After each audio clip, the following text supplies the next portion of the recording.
The early 2000s were a nexus for great World War II games, from Medal of Honor to the first Call of Duty, and in my opinion peaking with Call of Duty World at War, a story which wasn't afraid and had the balls to tell an in-depth war story which exposed the horrors of war from both perspectives. All of that is why I'm talking about Wolfenstein 3D.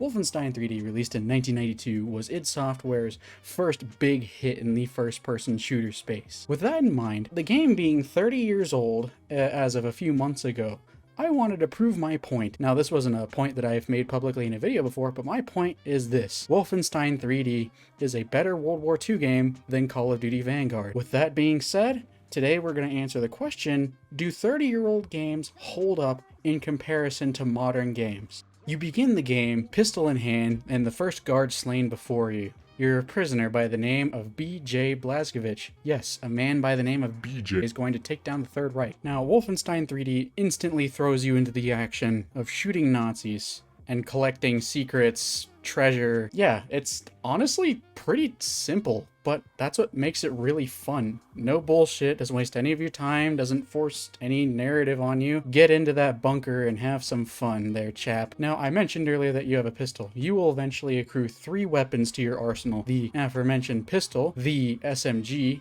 and the chain gun. The SMG being based off of the MP40 and the chain gun being completely fictional. To be fair, all of these are fictional, but the first two, the pistol and the SMG, at least have bases in reality. The second mission will introduce you to 2 new enemies, El Perro and the Schutzstaffel, who, like a Pokemon, shouts his name upon seeing you. The Schutzstaffel are pretty dangerous, and if you stay out in the open for longer than I'd say a whole second, you're pretty much toast, because they rapid fire and most of their attacks hit. The German Shepherds, on the other hand, well, they're mostly just there to distract the player while other enemies chip off your health. The German Shepherd has a single unit of health, but they do pack a bit of a bite. Pun kind of intended. I don't really know what I'm talking about. Upon encountering your first Schutzstaffel, you might notice that your character in the bottom of the screen gets more bloody the more injured you become. Now, you can either heal yourself with hot meals, dog food, or floor pizzas. The first episode of the game essentially is composed of these 3 enemies: the guard, the Schutzstaffel, and the dog. And eventually, with the episode's ultimate level, you encounter Hans Grosse. Grosse? I don't know. My German isn't the best. I'm not a native German speaker. This guy is a fucking tank, and much like the Schutzstaffel, he fires in rapid bursts. But due to an engine quirk, the closer you are to him, the less accurate he is. So, honestly, just play a game of chicken with him around corners. Hans Grosse defeated, you have thus completed the first episode.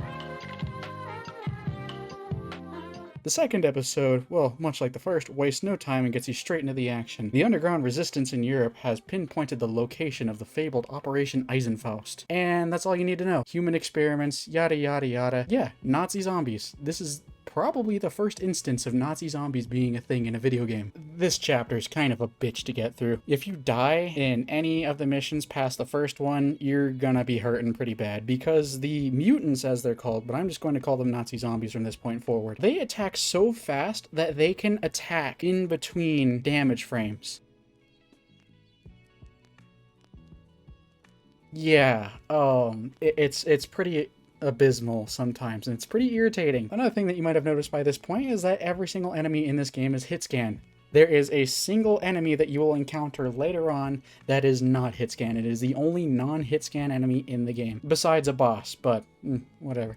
We'll get to him when we get to him. Making your way deeper into the...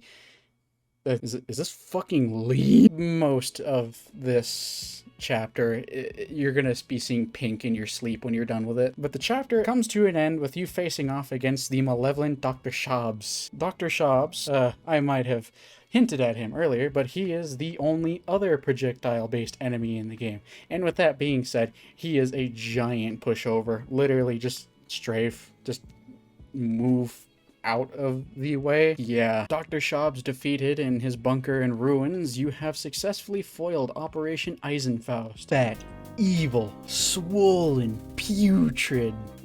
God damn. It is now late into the war, and the Third Reich is on its back foot. With this, you are given your final order of the war. Your mission is to kill Adolf Hitler. But it won't be that easy. You're going to be faced with, well, more of the same. But it hasn't been easy up to this point, so don't expect it to get any easier. This mission you encounter your second to last new enemy, the officer. So the officers are like a guard, but on Adderall. They move a lot quicker, they move side to side, serpentine, and yeah, they're just a much more aggressive version of the guard. Now, get used to seeing this guy, because you're going to be seeing a lot of them.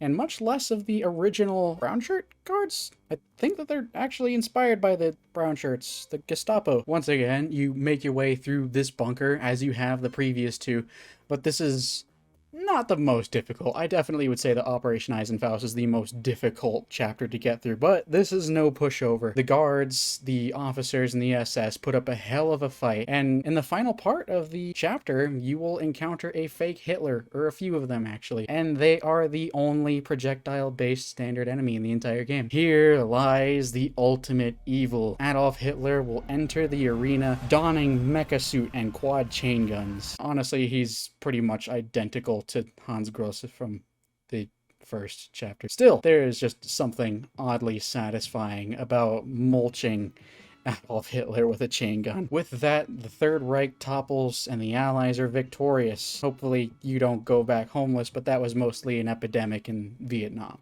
With all of that being said, this was really quick to get through. But to answer the ultimate question, does it live up to and is it better than Vanguard or other contemporary World War II shooters released around this time? I'd say yeah, honestly, because it's not trying to sell you anything. If you have the shareware model, the only thing it's trying to sell you is the rest of the game. At the end of the day, it gives you a bunch of maps to get through, secrets to find, enemies to shoot, and all of these years later, 30 years later, it is still a great fucking time. Now, there are a few things that I did leave out, like, for instance, some of the secret levels I left out. I didn't talk about the Pac-Man level, which, I mean, the Pac-Man level is its own thing. It just goes to show you that this game doesn't take itself very seriously. I won't be covering any of the prequel episodes, the Spear of Destiny episode, but if you would like me to cover any of those, leave a comment down below. And bring up a point that I made in my last video.